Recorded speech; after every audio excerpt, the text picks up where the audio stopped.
Okay, it's a couple of minutes past 10, so I think we will kick things off. My name is Jeremy. I'm from Elevate Communication, and I'll be introducing our host today. Our host being our digital marketing director, Bosco Anthony, and our content director, Maree Butterworth. Firstly, thank you to everyone for joining us this morning. Good morning from Brisbane, Australia, and welcome to the Elevate Digital Academy webinar series. We're really excited that you could join us today. We have an awesome topic today titled Designing an Effective Marketing Calendar that will set you up for success in 2021. It's a very timely topic. Before we get started, just a couple of housekeeping items. So firstly, if everybody could keep their mics on mute, as you guys are all doing already. If you could turn off your cameras during the presentation, and feel free to type in any questions that you might have into the chat box. We will either address them as you send them through, or we'll also have a Q&A at the end. So if anything does pop up, just feel free to type it in the chat box, and we'll be sure to get to your questions. We'll be posting this webinar video as well as a slide deck as well online, and we'll be sharing it with you in the near future. But for now, I will take a back seat and throw it to Bosco and Maree. All right, guys. Good morning from Brisbane. This is Maree and this is Bosco. Hope everyone's doing well. If you guys can quickly just send a message in the chat box just to make sure that you guys can hear us. And that way it gives us a heads up that our audio is working and perfect. Okay, awesome. All right. So welcome everybody, and thank you for joining us today as well. Just a reminder, if you could just put your videos off for now and basically just put yourself on mute, and then we will hang out later and take some questions as well at the end of this presentation. We're also going to try to make this quick and easy and give you guys some quick tactics as well. Maree, do you want to add anything else? Yeah, sure. So looking forward to this webinar, which is the final for 2020. So we thought it'd be a great opportunity to show how you can start your 2021 in the best way possible. And for those who don't have a Christmas countdown, we have about basically, I would say 17 days to go if you're in Australia, and 18 if you're in North America. So yes, I'm the guy in the office that actually lets people know on January 2nd how many days are left before Christmas.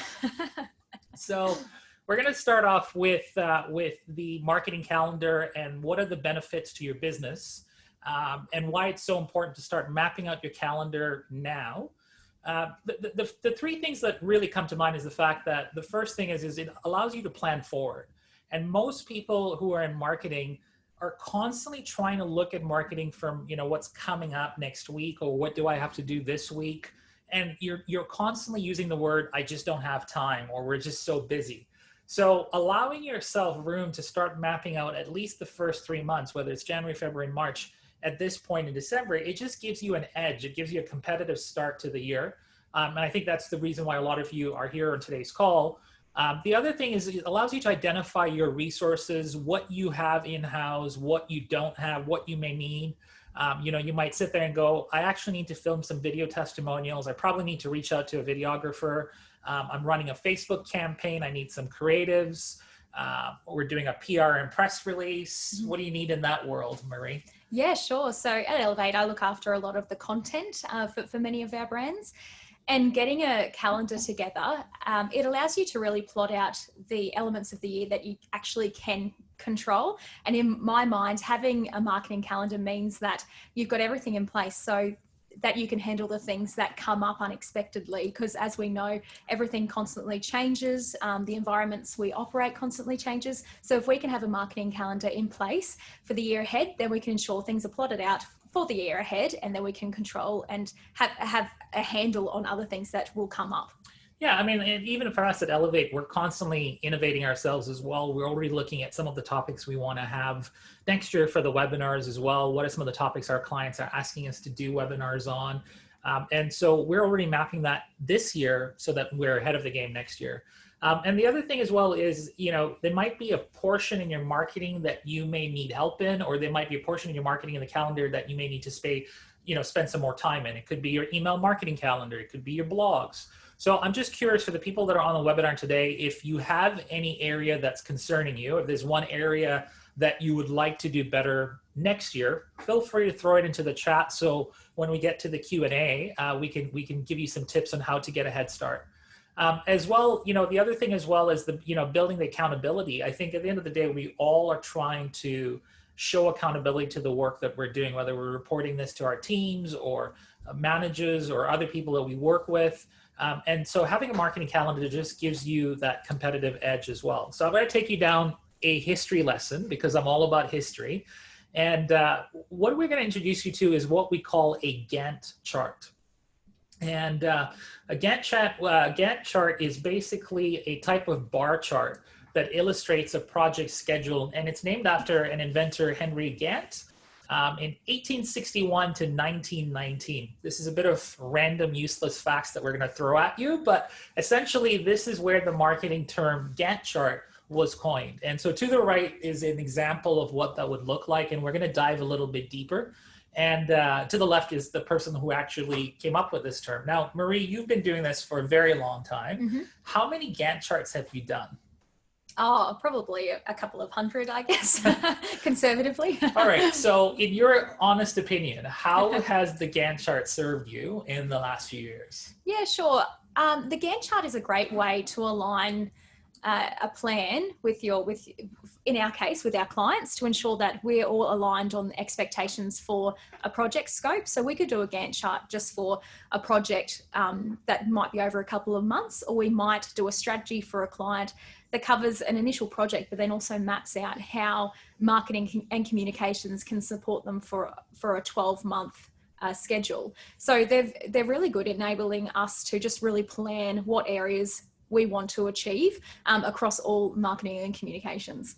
So on the right here, we're actually going to show you one of our Gantt charts, but prior to that, what we have here is a week by week snapshot, and you can break this down by your tactic or your task, and then the activities for each of those tactics. So here's a great example. If you are planning an email marketing calendar, you would have email marketing as the tactic, and then the activities would be under it. So it could be building your editorial calendar, copywriting for each of these emails that go out, graphics and visuals. And what ends up happening is as you start to fill in your Gantt chart on the left-hand side, you start to realize that you really need time to have all of these things prepared and planned accordingly and mapped accordingly. And this allows you to start to think about capacity. It starts to allow you to think about proper calendar planning. If you are working a 7.6 or 8 hour day, and you're running a business, you're a business owner, and you only have an hour or two to give for this, then it's really important for you to important for you to plan accordingly. So the main thing here is to really start mapping out your timelines. So you might ask yourself, what goes inside a Gantt chart, and what are some of the critical elements that would really fall into this area? So the first thing I look at is the tactic or the activity, and you can break down your tactic for PR, comms, marketing, digital marketing. Account management is a big one too. Yep, and then and then also you can even include KPIs in that as well if you really want to be measurement focused. Yeah, and then the other thing as well is the activities that feed the tactics. So if you're running a Facebook campaign and you're running a couple of split tests through the year, then what goes into that particular split test? If you're writing a blog or an ebook, what is that editorial calendar going to look like? What keywords are you going to rank for? And the time to build all of these things. We look at timelines, and you can build a Gantt chart for 90 days. You can build a Gantt chart for a full year. The most effective Gantt charts are a 90-day outlook, I would say. And then you can sort of create that revision after the 90-day scope. So if you've overscoped yourself or you overplanned, you could always adjust accordingly as well. So we recommend getting a 30 to 90-day flow chart and then building from there. Maree, is that typically how you built your Gantt charts? Yeah, a lot of the ones I've done recently have been 12 months, only because we've delivered a strategy to a client. Yeah. And so that included a 12-month schedule, so that it could either be us implementing this strategy, or it could be given to the client and then they implemented it internally. So that was just basically giving value with a lot of tactics that could be over 12 months. But I can appreciate the 90-day turnaround because things do change. But what is the best thing to do is to have a Gantt chart, have a physical version up on the wall, but then also have one that's in a shareable form, whether it's on Google Drives or SharePoint or whatever else that your team, or if you're working with any external suppliers, you can all work together and update things accordingly as they come to hand. Yeah, and the other two things on the right here is accountability. So if you've got different team members, you've got different people that are accountable for the different activities and tasks, and then a status update. And the Gantt chart is something that needs to live with you every week. So you could always go through the weeks and update the Gantt chart if you need to move timelines, or if the accountability has changed, you can color code it and say completed or pending. But it's something that not only lives on your wall, but you're constantly looking at and adjusting to make sure that you're meeting up with your timelines and expectations. So these are the critical elements that fall into a Gantt chart. KPIs is another one that you mentioned, Maree, that you could infuse in here as well. For the people that are attending today, and we've got guests from North America, we've got guests from Brisbane as well, of the Gold Coast. So welcome to everybody as well. If there's any other element that you feel would be really important to your marketing calendar, feel free to type it into the chat box. But let's get into what this Gantt chart would look like. And we try to fit this into 2 slides because this is a really longer, bigger version of a Gantt chart. So Maree, this is one that you've worked on, and we're actually going to show you an example of the planning stage and what that looked like from a marketing results and KPI perspective. So Maree, why don't you take us through this Gantt chart and talk to us a little bit about the critical elements on here? Yeah, sure. So as you can see, a Gantt chart doesn't have to be a work of art. It just needs to have the essential information to guide your team through the year or through a project. So this is an example of a Gantt chart that we did for a client. It was aligned with a strategy document as well. So the strategy document went into detail as far as key messages and definition of strategic tactics and all that. So what we included in this Gantt chart, it included account management. So it noted how we were going to run the account, which included weekly work in progress reports, weekly catch-ups, end of campaign reports as soon as our first stage of the project was complete. And then, so that was the top part. So if you are working with, if your internal team is doing this, then it still needs, account management still needs to be noted, just so people can have that responsibility and accountability to ensure things are getting done. And they know the roles as well, like who's responsible for what, who's leading the project, who's helping in the supporting roles, and also who's managing each area. So in this, we included phase 1, which was the launch. So that was the media launch, and that included exactly what was needed for that. So in this case, we did a kickoff media campaign, and then we also were in charge of getting collateral organised. So anything from the sales kit to the logo to phone scripts, letterheads, and this was the launch of a new program. And then we also included what was coming up for the digital campaign as well. So that nutted out the case studies we wanted to achieve as part of the launch, as well with some digital elements, including a new newsletter and the introduction of some nurture streams. So I'll just go to the next slide. Yeah, so that was the main part. But then the other areas we included was media relations post the initial launch. So that included mapping out ideas for the next 12 months. And then also blogs, vlogs, and ebooks. So ideas for the next 12 months of that as well. And that could often tie into key moments of the year, whether that be to do with certain weeks, or like a seniors week or a children's week or something like that, anything that aligns well with the client or your project. But then other ones, it was just using creative thinking, but these can also be updated throughout the year as per need of the people you want to engage. Oh, we've already got a really good question here. How do you account for or building social media into a 90-day forecast marketing calendar? That's a great question. Thank you, Taz from Toronto, I believe, who sent this question in. And so in this particular case with social media, what it would be is if you're updating your posts every week, the color would basically be present for every week. So that could be either on a Thursday, or if you're posting, 3 times a week, it could be color coded every week, 3 days a week.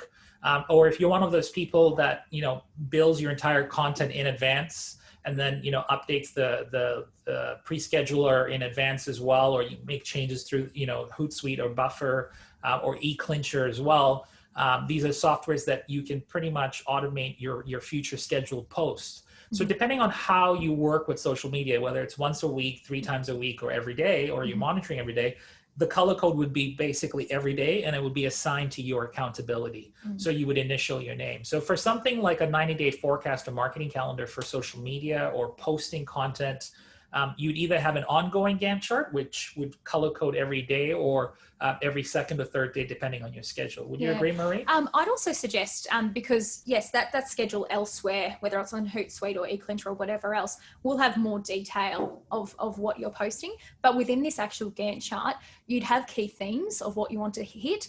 And we're of the idea that the marketing calendar, each element should really talk to each other. So you'd see on this Gantt chart that you'd have, for example, a blog would cover one theme. Okay, let's say a Christmas theme. And then you'd obviously, you'd scroll down, and in the social marketing area, you'd have a moment marked that for that period of time, you'd also be talking about Christmas. So it's kind of making sure it's aligned and putting in these key themes in the social media area, which you want to hit during that year regarding social media. So it's not necessarily a full post that you put in this Gantt chart. It's really just themes. Yeah, it's we call them content buckets or content themes, and your themes or buckets could be, depending on whether it's a seasonal business. It could also depend on if you've got multiple personas that you have in your industry. It could be based on the product launches. It could also just be the type of different content that resonates with your following. So, a great example is if you are somebody that sells online desserts.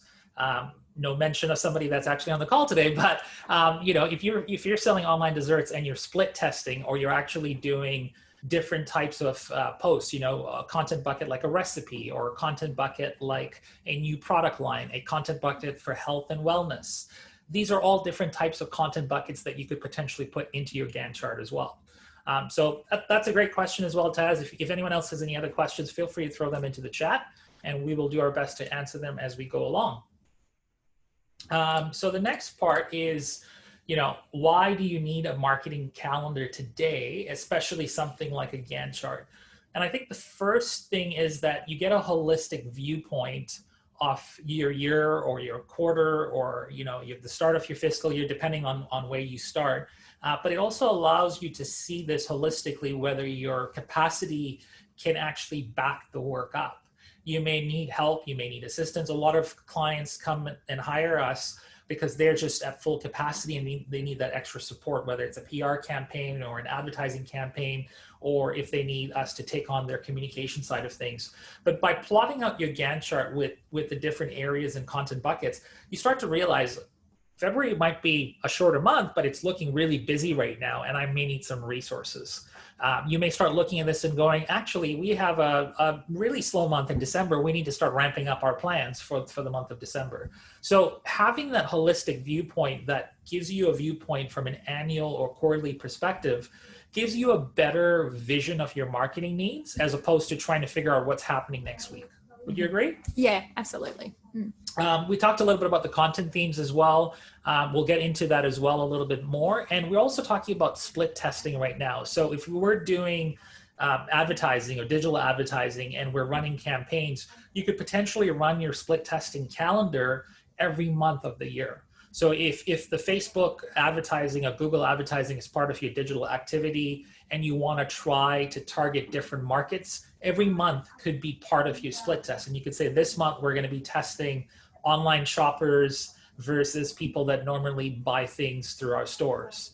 Next month we'll target two segments, the 30-year market and the 50 and fabulous market. So you could potentially build a marketing calendar on split testing. This can also work for email marketing. If you have different segments of your email database, this could also work for your monthly newsletters. This could work for PR campaigns. So, in marketing, testing is part of that common experiment, and having a marketing calendar allows you to see what works. And you can also compare the data. So you can look at last year's data and go, last year we did really well during this time of the year, and these are the reasons why. Let's try this better. Maree, in the holistic viewpoint side of things, when you look at marketing calendars, what's the one thing that you look at a Gantt chart and go, this is the biggest takeaway? Like, if there's one thing in your years of experience, is it the activity? Is it the timelines? Is it the capacity? What do you look for? I think it's really just the timelines and just looking at about how all the activity sits together. Yeah. Because I was just thinking then that other things that we've included in a Gantt chart include our clients attending different trade shows or different exhibitions or applying for certain awards, and to have all those kind of deadlines all in the one place is incredibly valuable to everyone. It means you're not missing any deadlines, and you're aware of how things work with each other hand in hand to just get the brand across the line. Okay. So what are some of the things that you could put into your calendar to map out your own Gantt chart for your business today? And again, this changes, but these are some ideas for you to think about. So let's just go through this. And Maree, I think you spent a lot of time on messaging, so maybe you can give us an overview here as well. Yeah, sure. So the actual messaging, it would be more so the actual key messages and information. It doesn't always live on a Gantt chart. It can often live in such as your company's brand guide. It can also live there, but then the Gantt chart can point to where that lives. So the messaging would be more so in the Gantt chart of a bit of a calendar of when things should be updated. So maybe you want to do a marketing calendar for 12 months, but you're aware that your brand is undergoing a brand refresh in June. So you'd mark that when things need to happen to do with your messaging around that. And that would include making a note in the social media section talking about how all bios for your social media platforms need to be updated at a certain point. And then it can also include clues to what it should say. And then content segments that might include, so e-newsletters, nurture streams, bios of staff members, case studies of clients or partners or people within your business. Collateral. And then the PR calendar would include the media relations program. So as far as what do you have coming up? So do you have a launch of a new product in January? So how are you going to do that? December, counting back November, December to get to the January milestone. And then also within that PR calendar, it's what do you need to get there? So you might need to sort out a media kit. So that could be media release and then images and whatever else is needed. Media training. And then you could have campaigns as well. So digital campaigns.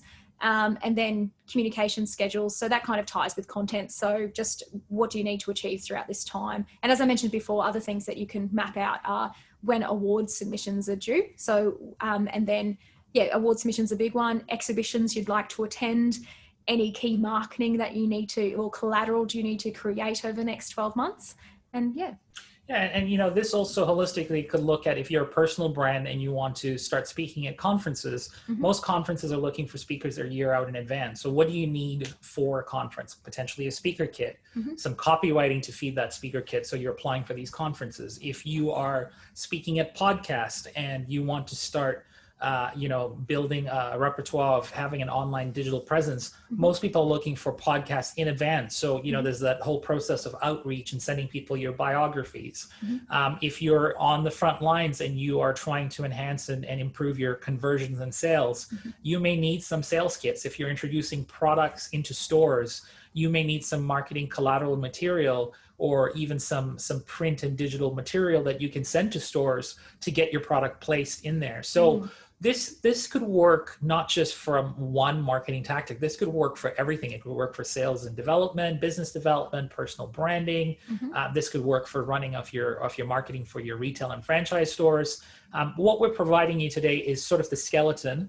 And what we're hoping you can do is take this back to your own businesses and start building a mock-up of what those marketing activities would look like.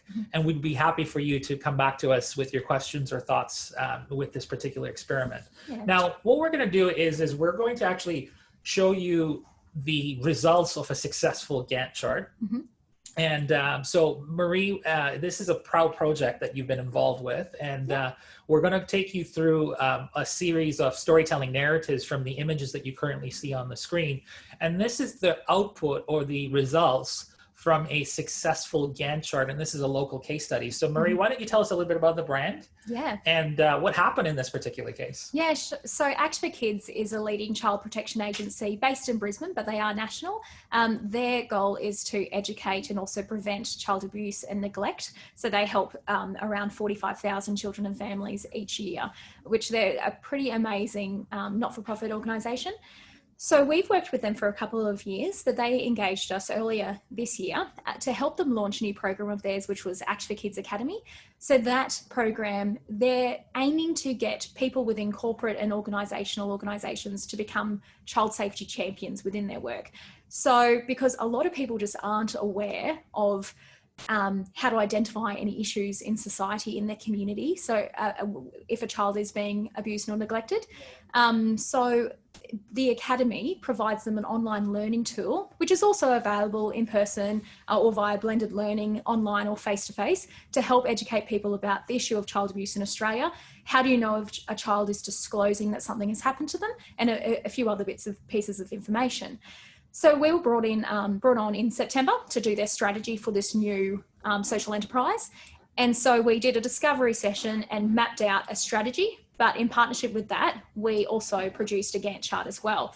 And because this was a new program, we had to pretty much produce all that they needed to get it out into the community. So this included, first of all, mapping out account management. How would we would manage this project? We were engaged for the initial launch, but we wanted our 12-month calendar to map out every other tactic they could implement themselves over the next 12 months, whether or not they used us or they managed it themselves internally. So this included, in the Gantt chart, we included a media launch aspect, and that mapped out exactly what was needed during the month to get that going. So that included a media release, a media kit, media Q&As that we'd ask the CEO to capture some grabs for audio and visual news here, and then also the organisation of the launch. But behind that, we're also producing collateral. So we wrote landing page copy, as well as information for a sales brochure that they could send to decision makers in corporate organisations, as well as DL flyers to give out at the event, and a few other things, as well as creating the logo for this project. So it was a really big project, but incredibly rewarding. So how it all came to a head was we had this event in inner city Brisbane. And you'll see in the bottom right-hand corner, all the backpacks. And those backpacks, we had 130 backpacks to demonstrate that in Australia, there's 130 new cases of child abuse or neglect each day, which is really horrific. And we wanted to demonstrate that in a way that would be absolutely visual and kind of to map that out of just how large that figure is. So we set up this visual event, and from that and from our pre-planning, we were able to engage with two major television networks in Queensland, and that included Channel 7 and Channel 9. And from our planning, we also, well, I guess because we planned this so well, we were able to do a last minute favour, which was in the top left-hand corner. We produced our own video for the client so that they could use that on social media as well as YouTube. And then going to the next page. Right. So yeah, on the right, it also includes the landing page of what that looks like, because we did the content for that as part of our Gantt chart. And then also we included in Gantt chart that we would produce social media for them too, which you can see on the left-hand side, as well as taking photos and everything like that. And so the items that we didn't do as part of the launch, but it's in either the capable hands of the client, or they'll re-engage us either early next year, is we listed in our Gantt chart a series of webinars that they could present to really engage corporate organisations about this important project. And then we also included key moments of the year where they could do an effective Google AdWords strategy, as well as really implement nurture streams to start getting leads in to partake in this program. Yeah, and I think this client recognized that they needed a lot of the content segments. They recognized they needed a lot of the PR initiatives as well. And at Elevate, we are almost the communication hub for many of our clients. Mm-hmm. And so if you're a client or if you're a business owner where you recognize what you're really good at and where you need the help, it allows you to spend time on the business and not in the business. And that's the key part here, is to play to your strength. Mm-hmm. And that's really what we did with this particular case study. Is we mapped out a full strategy of what needs to take place. We identified with the client what they could take on their own, mm-hmm. where we could play the support. And that Gantt chart lived on its own, mm-hmm. regardless of whether we were there to help them or not. Yeah. It lived on its own. Now, we've got a really good question here from someone else here that says, would you recommend having a Gantt chart being accessible to all the team members of an organization or online, or just for the comms area? That's an interesting one. It really depends on the dynamics of your organization. I think everyone should be quite aware of what your business is doing and what they're getting out into the community. I think it's important that people are informed about what's coming up and what you've got in place for your calendar, for your branding.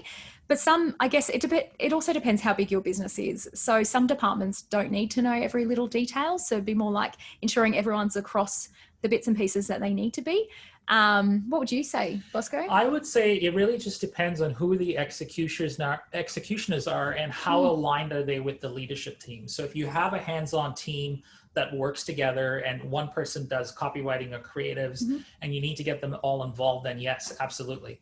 But at the end of the day, you want to make sure that the people involved in the Gantt chart are not in the way. The biggest thing I've learned about, agencies and running businesses is that you can be your business's best friend or you can get in the way. If you're that person that's stalling things from moving, then that needs to change. So I think this question's an open-ended question, but my response would be really just depends on who makes up the fabric of your brand or your business as well. Got another great question here. Can a Gantt chart be too large? How do you know when you're including too much detail? Oh, I think you'll find out very quickly. And I think it really looks at, and that's where the 90-day period really is your saving grace. You can build out an entire annual Gantt chart, but I always like to do a 30 to 90-day pulse check just to make sure that everything's on pace. If you're building a Gantt chart that's not progressing, then your Gantt chart is out of control and it's not really something there might not be working, or you'll start to see some recurring trends as well. And I think with that, so I think if a Gantt chart should really fit into, like, we often have them as A3 sized, no more than 2 of those, I'd say, and try and keep it to 1. But if it is going on, just check how top line you're being. Like if you have a smaller Gantt chart, then you could look at going into more detail if you need it. But the main thing is mapping out these tactics and these deadlines and everything, and ensure that people in your team or your organization understands what each bit of information means. So if you are going a bit too far, check how top line you're being, and you might need to just bring it down a bit. Maree, I think this webinar is pretty popular. We've got 2 more questions that just came in. Do you set up your chart in Excel, or do you use a software to manage it? Great question from Maree Hunter in Vancouver as well. Maree, the answer to this is it can work both on Excel and softwares. There's things like Zoho projects where you can actually export your Gantt chart from the software. We build ours from Excel as well, but there are tools that can sort of automate your Gantt chart. Another question that came in is, when you say 30 to 90 days, is that a daily breakdown on the Gantt chart or weekly? We like to have the week by week and the days in there, just because in some particular cases we're working with deadlines that are daily, or we have to get things to the clients for approval. So we like to have the week by week with the different days. I would recommend the week by week if you're dealing with deadlines. If you're looking at a 52-week calendar or 53-week calendar, that could work as well. But most of the time, having the days would also work in your favor. And what you'd actually do is that from the example we showed earlier, how we do it in Excel is put all the tactics and deliverables on the left-hand side in the column, and then up the top you have it mapped out that you've got the week by week. So it's not really a massive area. You're really just ticking the week that it is due. And then if there's a definite deadline, such as an award submission, then you'd note that next to the actual piece of activity in the column. So we've also included our contact information. We're conscious of the fact that we want to give you as much value in the shortest period of time. So we've got our emails, our phone numbers. We're also on LinkedIn. You can find us both. It's a good thing I actually have Bosco's photo for Bosco. I did this once where I actually put the wrong photo on the wrong person. But anyways, if you guys have any questions, feel free to throw it into the chat. We're at the time right now where we've hit our 30-minute mark. We hope this is valuable for you. Maree, if you had 1 or 2 key takeaways for this webinar, what do they need to do? The webinar attendees or people watching this, what's your top tip as a giveaway? Okay. First of all, plot out what your priorities are for 2021 / and then also as a second one, plot out your goals. So what do you want to achieve from those priorities? So is it starting simple and getting out a quarterly magazine to your members or something like that? Like, do you want to achieve that in 2021? So what does that look like? So I think, yeah, really mapping out what your priorities are and what your goals are before you even start with a Gantt chart. All right. And my top tips would be start off by understanding where it is that you want to go and why you're doing what you're doing. And that's really important. So if your business is growing, if your business is now starting to take on new segments of customers, or you see that your business is evolving, you need to be able to align that with your marketing activity. And you need to have a really strong conversation with, do you have the right team members? Do you have the right resources? And you need to be honest with, what are your strengths? So the first tip for me is know where you're going, and know if you need help on this journey that you're going on or embarking on. The second thing I would say for me is, when you look at the tactics, be real with yourself and go, can I get this done quicker? Can I get this done faster? And am I in my own way? And it could be, something like you're building an email campaign, or you're doing a blog campaign, or you're writing an ebook, and you just don't have the time to write the copywriting. And then the next question with that is, what are my resources? Who am I aligned with that can help me move faster? Who can I talk to produce more micro videos or testimonial videos or, digital campaigns? Can I work with Elevate for media campaigns? So these are the different areas of knowing your resources is so important. But the most important thing that you could do today from this webinar until the end of the year before you shut down for the holidays is take a stab at that Excel chart. And really start off by writing down the activities, breaking them down in different segments, and just start prioritizing where you want to go. And I think if you can even start off with an Excel chart like this, you will be able to get yourself at least a foot ahead than most people in January. And we'd love to take any of your questions. So if you've done a Gantt chart and you want to show us the Gantt chart, feel free to email us as well. We'd be happy to review it and offer you some tips as well. And our information is there. And that's it for now. We want to wish all of you Merry Christmas and all the best in the new year. Thank you for following us. We've been doing these Elevate webinar series at least once a month. We're probably going to be doing at least 12 next month. We'll probably be bringing in some guests as well. Thank you so much for joining us. We're going to stick around for about a minute or two to see if there's anyone that has any questions. If not, we're going to say goodbye, and we'll see you in the new year. Thanks, everybody. Thank you.